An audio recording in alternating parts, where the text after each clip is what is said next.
সময় অতিবাহিত হচ্ছে কিছুটা। কবির ম্যানশন শান্ত নিস্তব্ধ। দুপুর প্রায় 1টা বাজতে চলল। সদ্য শাওয়ার নিয়ে ব্যালকনির ইজি চেয়ারটায় বসেছে মেঘা।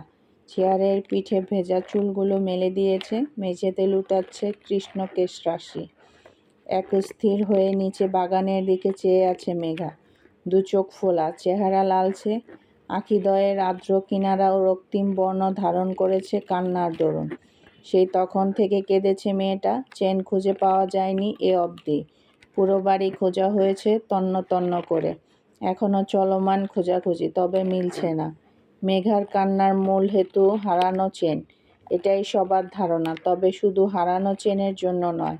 মেঘা আরও একটা কারণে কেঁদেছে এতক্ষণ, সেটা সিরাত ব্যতীত কেউ আন্দাজ করতে পারেনি। সেই তখন থেকেই মনমরা হয়ে আছে মেঘা, কথা বলছে না মুখ ফুটে। এখন সবাই বেরোবে শপিংয়ের উদ্দেশ্যে। সাফা তৈরি হয়ে মেঘাকে ডাকলো, নিচে আদ্র আছে, শুভ্র অফিস থেকে সোজা মার্কেটে আসবে। সাফা ডাকতেই মেঘা সোজাসুজি বলল ও যাবে না, ডিস্টার্ব না করতে।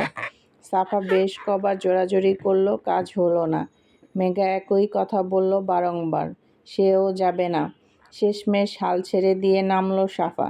আদ্রকে বলতে আদ্র উপরে উঠল, ব্যালকনিতে গিয়ে মেঘাকে ডাকলো স্বাভাবিকভাবে।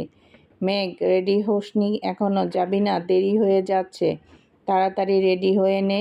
মেঘা না ফিরে না তাকিয়ে মলিন কাঠ স্বরে উত্তর করল, আমি যাব না ভাইয়া, তোমরা যাও। যাবি না মানে? ওয়েট করছি আমি, যা গিয়ে তৈরি হয়ে নে। বললাম তো ভাইয়া আমি যাব না, তোমরা যাও, আমার ভালো লাগছে না এসব। জোর করো না আমায় প্লিজ। আদ্র একটু এগোলো, আদর দেখিয়ে নরম কণ্ঠে বলল, তোকে ডিস্টার্ব করছি আমি? সহসা চাইল মেঘা, শুকনো মুখে চেয়ে বলল, সেটা কখন বললাম? এই যে বললি জোর করছি, জোর করা আর ডিস্টার্ব করা আলাদা কোথায়? আচ্ছা এইসব বাদ দে, চল, দেরি হয়ে যাচ্ছে। মুড অফ করে রাখতে হবে না আর। বাড়িতে থাকলে চেনটা ঠিকই খুঁজে পাওয়া যাবে, এখন এই চিন্তা ঝেড়ে ফেল। তোকে এভাবে মনমরা থাকলে মোটেও ভালো লাগে না। শুনবি না আমার কথা? যাবি না?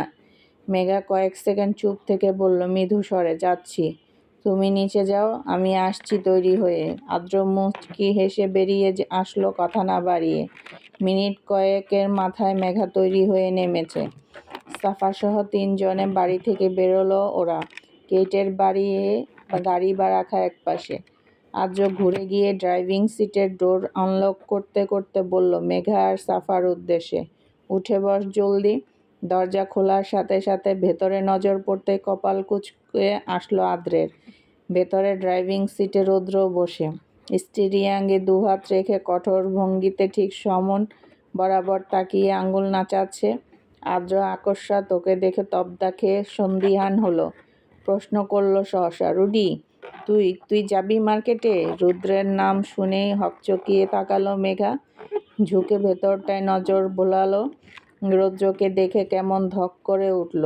রৌদ্র কোনো উত্তর করল না, গলা ভার করে মুখ খুলল সেভাবেই, শটান বসে থেকে। টুকটুকি উঠে বস সকলে, দেরি হয়ে যাচ্ছে।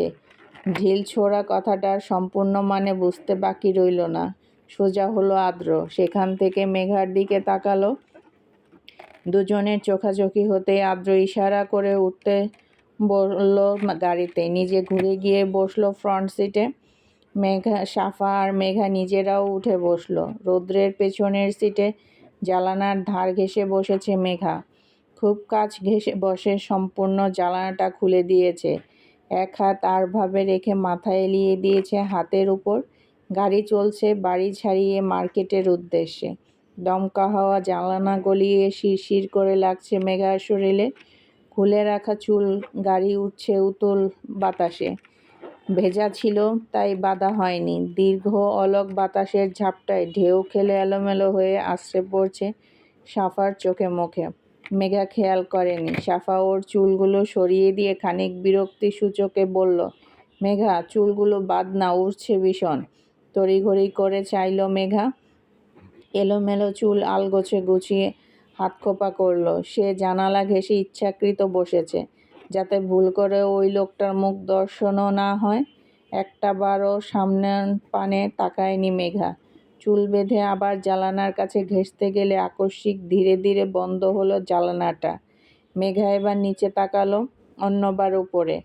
এটা আপনা আপনি বন্ধ হচ্ছে কি করে? ও তো সুইচ লক করেনি। মেঘা সুইচ নিচে করে আবার খোলার চেষ্টা করলো, পারল না, কাজ হলো না। কিছু একটা ধারণা করতে চট করে সামনে তাকালো। ফ্রন্ট মিররে মুহূর্তেই চোখাচোখি হলো রৌদ্রের সাথে।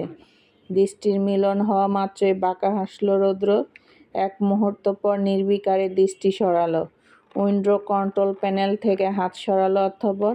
সবটা ঠাওর হওয়া মাত্রই নরম চোয়াল শক্ত করে দাঁত পিষল মেঘা। ওদের গাড়িটা গিয়ে থেমেছে যমুনা ফিউচার পার্কের সামনে। পথিমধ্যে গাড়িতে কেউ টু শব্দও করেনি। পুরোপুরি নীরবতা ছিল। সায়ান আর মেহের আগে থেকেই অপেক্ষা করছিল সেখানে। মেঘা আর সাফা গাড়ি থেকে নেমে মেহেরের কাছে ছুটেছে। মেহের ওদের থেকে কয়েক বছর দুয়েক বড় হবে, তবে তিনজনার বন্ধুত্ব বেশ গাঢ়। শুভ্রও আসলো খানিক পর। একসাথে ভেতরে ঢুকলো সকলে। রৌদ্র পিছিয়ে এই পর্যায়ে। সে যায়নি ভেতরে। এত সব কেনাকাটার সে মাথা ঘামাতে চায় না।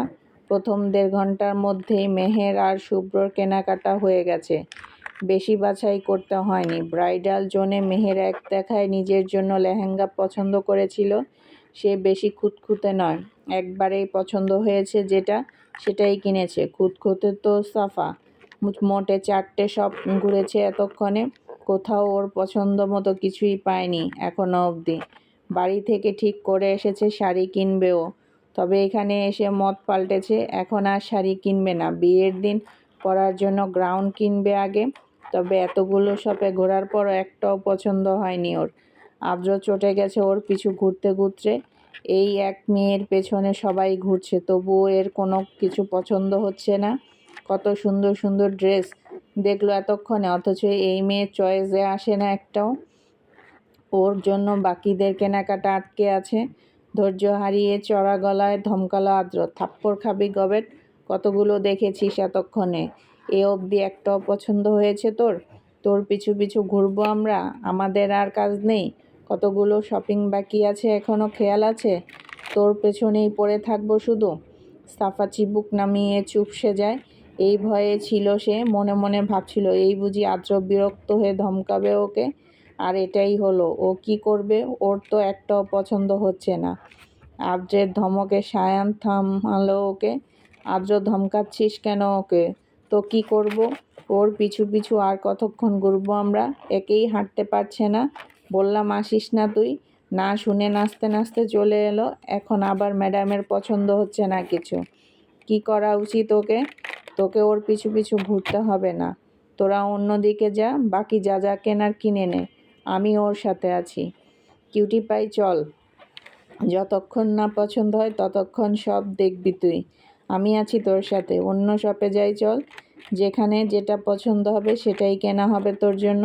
অপছন্দের কিছু জোরপূর্বক চাপিয়ে নিতে হবে না। চল আমার সাথে। সায়ানের পায়ে পা মিলিয়ে পিছু ফিরে আদ্রকে ভেঙচি কাটল সাফা। আদ্র চিবিয়ে বলল, ওকে বেশি মাথায় তুলো না ভাইয়া, নিচে নামাতে পারবে না নয়তো। পরিপ্রেক্ষিতে মৃদু হেসে বিড়বিড়ায় সায়ান, ওকে আমি মাথায় করেই রাখবো, নিচে নামাতেই দেব না কখনো। মেঘার কিছু কেনা হয়নি। একটা শাড়ির শপে ঢোকা হয়েছে। বাড়ির সবার শাড়ি এখানেই কেনা হবে। বড়রা যেহেতু আসেনি, তাই সব কিছু পছন্দের দায়িত্ব মেহেরের উপর। মেহের সবার পছন্দ বোঝে। ওর পছন্দ মতোই সব কিছু কেনা হচ্ছে। মেঘা ওকে আনমনা হয়ে এক পাশে দাঁড়িয়ে থাকতে দেখে আদ্র গলা নামিয়ে শুধালো, মেঘ, তুই কি নিবি? অন্যমনস্ক ছিল মেঘা। আদ্রের কথায় চটজলদি ফিরল। হতচকিত বলল, কি নেব? যা খুশি একটা নিয়ে নেব। কি নিবি বল, আমি কিনে দেব। না ভাইয়া, তোমার কিনে দিতে হবে না, আমি নিতে পারবো। কথার পৃষ্ঠে ধীরে শ্বাস ফেলে বলল আদ্র। ভাইয়া বলছিস, আবার দিতে হবে না এটাও বলছিস? আজ আর বাধা মানব না। আজ অবধি তোকে কিছু দিইনি, নিসনি তুই। একটা অকশন পেয়েছি এবার, এই সুযোগে তোকে কিছু দিতে পারবো। কিছু পছন্দ হয়েছে? না ভাইয়া, আমার কিছু দেওয়ার প্রয়োজন নেই। তোমরা নিজেদের সব কিছু কিনে নাও, আমি আমারটা কিনে নেব। এই সামর্থ্য আমার আছে, আমায় দিয়েছে। সামর্থ্য দেখাচ্ছিস আমায়? আমার ভালোবাসাটা দেখিস না? আমি আমার মেঘ বুড়িকে ভালোবেসে কিছু দিতে পারি না? ভালোবাসা দিচ্ছ সবাই, দিয়ে এসেছো এতদিন। এই আমার জন্য অনেক ভাইয়া। আমার আর কিছু লাগবে না তোমাদের থেকে। আদ্র কিছুটা সময় তাকিয়ে রইল। এবার মুখ খোলার আগে পকেটের ফোনটা বেজে উঠল শব্দ করে। চকিতে সেদিকে মনোযোগ ফেরালো। দরকারি ফোন এসেছে। পকেট থেকে ফোন বের করে দ্বিতীয়বার মেঘার দিকে তাকিয়ে ধীরজ স্বরে বলল, এখানে দাঁড়া, আমি কথা শেষ করে আসছি। ঘাড় কাত করে সায় দিল মেঘা। দরজা ঠেলে ফোন রিসিভ করতে করতে শপের বাইরে বেরিয়ে গেল আদ্র। আর্দ্রকে পাশ কাটিয়ে শপের দিকে আসলো রৌদ্র। বাহিরে আর ভালো লাগছে না। এদিকে ছাড় পেয়ে মেঘা পিছু ফিরল। এই শপে ঢোকার পর থেকে একটা শাড়ি বেশ নজর কাটছে ওর। শাড়িটা আলাদা করে এদিকে সরিয়ে রাখা। বেগুনি রঙের একটা সিল্কের কারুকাজ খচিত শাড়ি। এই রঙটা মেঘার ফেভারিট, তাই এটাই নজর কেড়েছে সবার আগে। মেঘা ফাঁক পেয়ে পিছু হুটল শুভ্র আর মেহেরের অন্যদিকে। মেঘা একজন স্টাফকে ইশারা করে শাড়িটা দেখিয়ে ধীরে বলল, এক্সকিউজ মি, ওই শাড়িটা একটু দেখাবেন? শপের স্টাফ ইশারা অনুযায়ী শাড়িটা দেখে মলিন হেসে তৎক্ষণাৎ বলল, সরি ম্যাম, ওটা সোল্ড আউট। কাস্টমার প্যাকিংয়ের জন্য রেখে গেছেন, নিয়ে যাবেন একটু পর। আপনি অন্য কিছু দেখেন। ওই ডিজাইনের আরেকটা শাড়ি দেখান আমাকে। আবারও মলিন উত্তর আসলো। এবারও সরি ম্যাম, ওটা এক পিসই ছিল, যেটা অলরেডি সোল্ড আউট। তবে ওই ডিজাইনের পাশাপাশি সেম ধাঁচের অন্য কিছু দেখাতে পারি আপনাকে। মেঘা হাসার চেষ্টা করলো, বলল শুকনো কণ্ঠে, ইটস ওকে, লাগবে না, বলেই সরে আসলো ওখান থেকে। আবারও পিছু ফিরে একবার শাড়িটার দিকে তাকিয়ে নীরবে শ্বাস ফেলল। যেটা একবার চোখে লাগে সেটার ঊর্ধ্বে আর কিছুই হয় না। নিজের ভুল পছন্দকে উপেক্ষা করে চোখ সরিয়ে মাথা ঝাঁকালো মেঘা। মেহের আর শুভ্র দিকে এগোলো অতঃপর। সব শপিং শেষ করে বাড়িতে ফিরতে ফিরতে সন্ধ্যা গড়িয়েছে ওদের। বাড়ির সবার জন্য অনেক কিছু কেনা হয়েছে। বাড়িতে ফিরে নিজ ঘরে উঠেছে মেঘা। নিচে নামেনি আর। সব ফাংশনের জন্য আলাদা আলাদা থিমে ড্রেস আপ ধার্য করে সব কিছুই কেনা হয়েছে আজ। মেঘা নিজে পছন্দ করে নিজের জন্য আলাদা করে সব কিনেছে। নিজের ব্যাগ দুটো আলাদা করে নিয়ে একেবারেই ঘরে উঠেছে ও। মাথা ধরেছে, শুয়েছে ফ্রেশ হয়ে। ফাঁকা গলায় বারবার হাত উঠেছে আপনা আপনি। আজ মেয়েটা একবারেই মনমরা, হাসিনি তেমন। খালি বুক চিরে কান্না আসছে ক্ষণে ক্ষণে। কান্না চেপে চোখ বুজেছে মেঘা। সদ্য চোখ দুটো লেগে এসেছিল। টুকটুকির উদ্ভট ডাকে ভোরকে তড়িঘড়ি করে উঠে বসলো মেঘা। চমকেছে আচানক। টুকটুকির ওর দিকে একটা ব্যাগ বাড়িয়ে দিয়ে বলল, এটা নিয়ে ফেলে এসেছিলি? নিচে ফেলে এসেছিলি? মেঘা চোখ সরু করে চায় ব্যাগটার দিকে, বলে, এটা কি? তোর শাড়ি হয়তো। আমারগুলো কাবারে রেখে এসেছি আমি। এটা আমার নয়, আমাদের তো কারোর নয়। ভাইয়া বলল এটা তোর, তাই তো নিয়ে আসলাম। এই রাখ, আমি ওয়াশরুমে যাব। ব্যাগটা বিছানার উপর রেখে ওয়াশরুমে ঢুকলো সাফা। মেঘা ভ্রু গুটালো। এই মুহূর্ত বাদ ব্যাগটা টেনে হাতে নিয়ে খুলল। ভেতরের শাড়িটা দেখে চোখ কপালে উঠল তোর। এটা ওর তো ওই সেই শাড়িটাই যেটা দেখেছিল, কিন্তু এটা এখানে কি করে এলো? মেঘা তো কেনেনি, আর এটা তো সোল্ড আউট ছিল। অন্য কেউ কিনেছিল, তাহলে এখানে আসলো কি করে? মেঘা তড়িঘড়ি করে শাড়ির ভাঁজ খুলল। একটু একটু দেখলো হাত বুলিয়ে। আদ্র কেনেনি তো এটা? মেঘার ধারণার এটাই ধরা পড়ল। নিশ্চয়ই আদ্র ওর অগোচরে এটা কিনেছে, কিন্তু সোল্ড আউট হওয়ার পর এটা কিনলো কি করে? সব ভাবনা ছেড়ে এই মুহূর্তেই বিছানা ছেড়ে ব্যাগ হাতে আদ্রের ঘরের দিকে এগোলো মেঘা। বাহিরে থেকে নক করে ঘরে ঢুকলো। আদ্র ফের বাহিরে যাওয়ার জন্য প্রস্তুতি নিচ্ছিল। ড্রেস চেঞ্জ করেছে আবার বেরোনোর জন্য।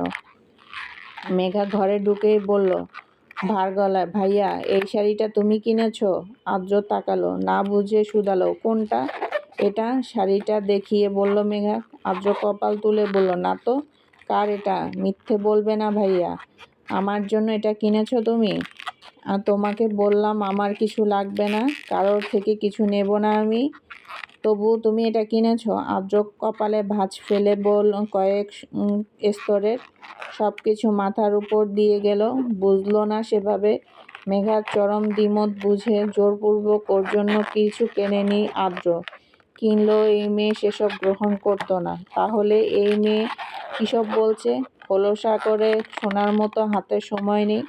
ডান হাতের কবজিতে ঘড়ি পেঁচাতে পেঁচাতে দ্রুত স্বরে বলল আদ্র, আমি তো তোর জন্য কিছু কিনিনি মেঘ, হয়তো ভুল হচ্ছে কোথাও, সময় নেই হাতে, আমি বেরোলাম, এসে কথা বলছি। তড়িঘড়ি করে ঘর ছেড়ে বেরিয়ে গেল আদ্র। মেঘা আহাম্মক বনে দাঁড়িয়ে রইল। আদ্র মিথ্যে বললে না, আর এখানে মিথ্যে বলেও লাভ নেই। এই শাড়িটা কি তাহলে ভুল করে ওদের ব্যাগের সাথে চলে এসেছে? দোটানায় পড়ল মেঘা। নিজ ঘরে গিয়ে সাফাকে প্রশ্ন করল সন্ধিয়ান হয়ে, এটা যে আমার ব্যাগ, তোকে এটা কে বলল? কোন ভাইয়া? চুলে চিরুনি করতে করতে রেখে বেখেয়ালে উত্তর করল সাফা, রৌদ্র ভাইয়া আমাকে ব্যাগটা দিয়ে বলল ওটা নাকি তোর, তাই তো তোকে দিলাম। আর তুই কি তখন থেকে ওটা নিয়ে পড়ে আছিস? নিয়ে আয় তো দেখি কি কিনেছিস। উঠে এসে মেঘার থেকে ব্যাগটা নিয়ে বিছানায় বসলো সাফা। মেঘা ওর কথার হিসেব মেলাতে ব্যস্ত। সাফা ব্যাগ হাতে শাড়িটা বের করে দেখতেই হাঁ বনল। ঝিকঝিকে উজ্জ্বল কারুকাজ খচিত গর্জিয়াস একটা শাড়ি, পুরো চোখ ঝলসানোর মতো। বিস্মিত হয়ে শাড়িটা উল্টে পাল্টে দেখে বুলি ফুটালো সাফা। ওয়াও মেঘা, কি সুন্দর এই শাড়িটা, তুই কিনেছিস এটা? কত নিল? কি সুন্দর, তোকে খুব মানাবে এটাতে। মেঘা কিছু বলল না। এক মুহূর্ত পর এগিয়ে আসলো, এক হাতে আরও একবার শাড়িটা উল্টে দেখল। দীর্ঘশ্বাস ফেলল নাক ফুলিয়ে, দাঁত খিঁচল কিছু একটা অনুমান করে। বলল মেকি হেসে, পছন্দ হয়েছে? নিয়ে নে তুই, আমার আরেকটা আছে, সেটাই পরবো আমি। সে কি, তোর জিনিস আমি কেন নেব? তুই কখনো আমাদের জিনিস নিস? নিজের টাকায় কিনেছিস, তুই নিজেই রাখ। অনেক দামি মনে হচ্ছে, তোর ওপর খুব সুন্দর মানাবে এটা। তুলে রাখ এখন, বিয়ের দিন এটা পরবি কেমন? মেঘা কেবলই দাঁত চেপে নিজেকে সামলায়। অপ্রত্যাশিত কিছু ঘটেছে অনাকাঙ্ক্ষিত জনের দ্বারা। মেঘা আন্দাজ করে চরম পর্যায়ে বিরক্ত হলো। সাফার শাড়িটা ছাড়তেই সেটাকে খামচে ধরল মেঘা। পরদিন সকালেও ব্রেকফাস্টের টেবিলে মেঘার দেখা মেলেনি। সেই যে কাল শপিং থেকে ফিরেই উপরে উঠেছে, বাইরে খেয়ে এসেছে বিদায়, ডিনারও নিচে নামাতে হয়নি আর। আজ সকালেও ব্রেকফাস্ট করেনি সবার সাথে। শুক্রবার আজ, সব কিছু অফ, বাড়িতেই আছেন সবাই। জুমার আজান পড়েছে, কর্তারা সহ বাড়ির সব 2 ছেলে বেরিয়ে গেছে মসজিদে। এক ছেলে যায়নি, কবেই বা গেছিল সে। বাড়ির গিন্নিরা ব্যস্ত কিচেনে, নামাজ সেরে এসেই খেতে বসবেন সকলে। গোসল সেরে ভেজা কাপড় নিয়ে ছাদে উঠল মেঘা। খিদে পেয়েছে ভীষণ। ব্রেকফাস্টে একলা ঘরে খাবার ঢুকরে রেখেছিল, একটু খাওয়া হয়নি, পেট চুই চুই করছে খিদের জ্বালায়। ভেজা কাপড়গুলো ছাদে মেলে দিয়ে খানিক দাঁড়ালো সেখানে। ভেজা চুল সময় নিয়ে মুছল ধীরে ধীরে। চুল হতে টুপটাপ পানি ঝরছে এখনো।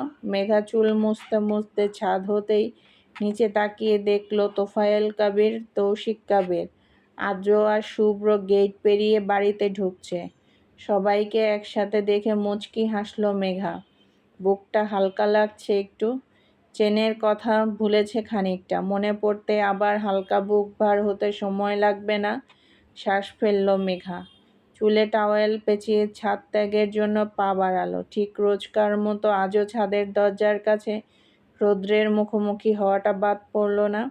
অগত্যা সামনাসামনি হওয়া মাত্রই তিরিক মেজাজ শিকড়ে উঠল মেঘার। গা জ্বলে উঠল রি রি করে। ও যতই এই লোকটাকে কাটানোর চেষ্টা করে, ততই এই লোকটা ওর সামনে এসে হাজির হয়। এই লোকের সামনে বীভৎস বিশ্রম হয় মেঘার। গা জ্বলে অনলের দাহে। মেঘা এক পলক চেয়েই মুখ ঝামটালো। রৌদ্রের 2 ঠোঁটের মাঝে একটা সিগারেট পিষ্ট হচ্ছে, সেটাকে ফুঁক দিয়ে 2 আঙ্গুলের ফাঁকে নিল রুদ্র। সিগারেটের বিষাক্ত ধোঁয়া ফু দিয়ে ছাড়ল মেঘার মুখের ওপর। চোয়াল খিচে শ্বাসরোধ করে চোখ বুজে নিল মেঘা। কয়েক কদম পাশে সরে দাঁড়ালো। ঠিক দরজার চৌকাঠে রৌদ্র দাঁড়িয়ে, নড়ছে না। মেঘা হাত মুঠো করে আরো বেশি সরে আসলো। রৌদ্রের নড়চড় না দেখে মিনিটের মাথায় দৃষ্টি তুলল উপরে। দুজনার চোখাচোখি হতেই ভ্রু নাচালো রৌদ্র। ঠোঁট বাঁকিয়ে হাসলো। আদো খাওয়া সিগারেটটা পায়ের নিচে মারিয়ে বলল, মুখের সামনে বাতাস করে, হোয়াটসঅ্যাপ সানি, থাপ্পড়ের টাল সামলাতে পেরেছিস? মেঘা মুখ ফিরিয়ে নেয়। রৌদ্র একটু এগিয়ে আবার বলে, খানিক হাস্কি টোনে, রাগ করেছিস সুইটহার্ট? সরি জান, তোকে মারতে চাইনি, ট্রাস্ট মি। মেরেছি তোর বেয়াদবির জন্য। দেখ, একটা থাপ্পড় খেয়েই বেয়াদবি ভুলে আদব শিখে গেছিস কেমন? নিজ পানে চেয়ে দেখ, গায়ে ওড়না জড়িয়েছিস আজ। মেঘা তরিতে নিজের দিকে তাকায়। আসলেই গায়ে ওড়না জড়িয়েছে ও। ছাদে উঠেছিল বলে। আসার সময় গায়ে জড়িয়ে উঠেছে। এই লোকের কথায় তো নয়। মেঘা মুখ বিকৃত করল। রৌদ্রের উপর জেদ দেখিয়ে মুখ ঝামটালো তিরস্কারের সহিত। খিটখিটে স্বরকে চেপে নিল। ও এই লোকটার বিপরীতে জবানও খুলতে চায় না। কিছু বলবে না মেঘা, তাকাবেও না আর।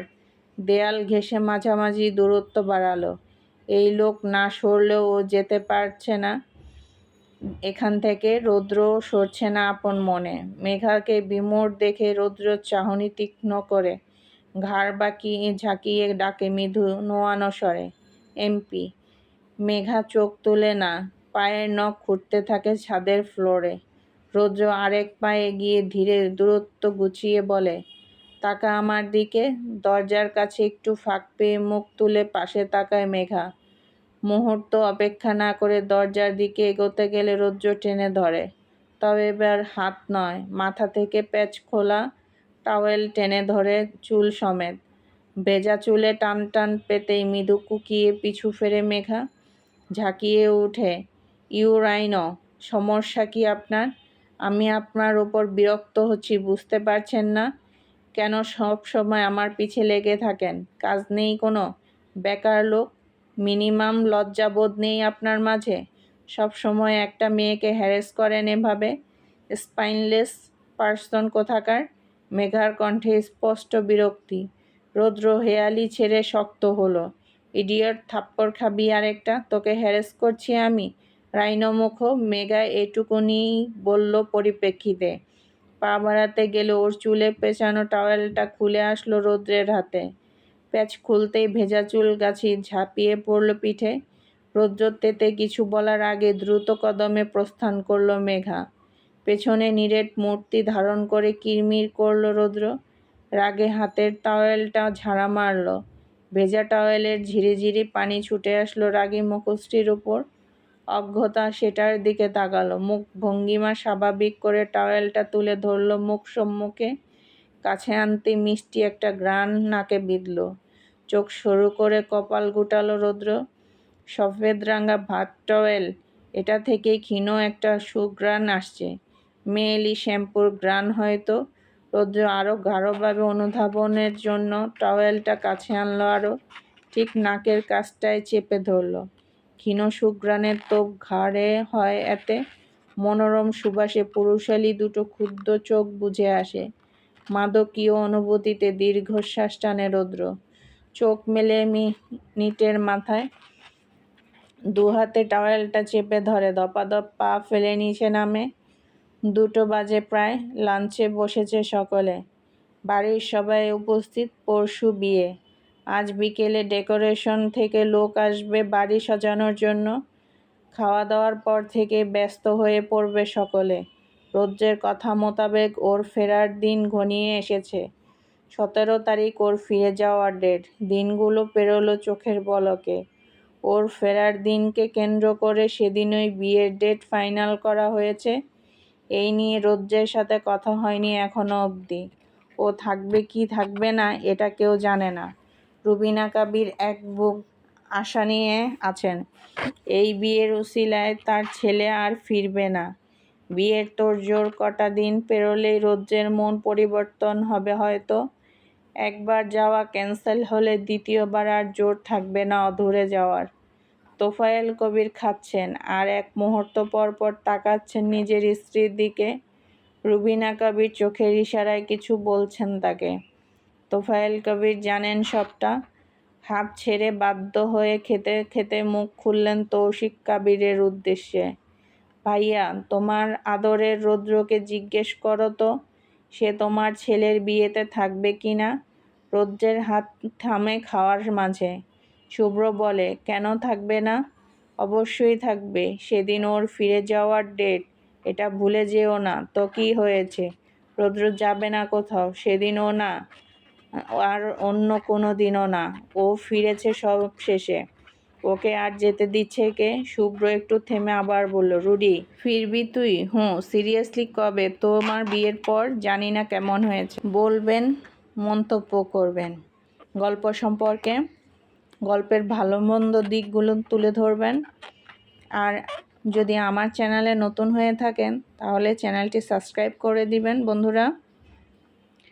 আপনাদের একটি কমেন্ট, একটি রিয়্যাক্ট, একটি মন্তব্য আমাদেরকে অনুপ্রেরণা জাগায় নতুন নতুন গল্প আপনাদের সাথে শেয়ার করার জন্য, গল্প লিখতে এবং গল্পেতে ভয়েস দিতে। বন্ধুরা, আমরা কিন্তু আপনাদের একটি রিয়্যাক্টের আশায় থাকি। অবশ্যই গল্প ভালো লেগে থাকলে আপনারা কিন্তু কমেন্টস করে জানাবেন কেমন হয়েছে। আজকের পর্বটি সম্পর্কে মতামত জানাবেন। অবশেষে বলছি, আপনারা সবাই ভালো থাকবেন।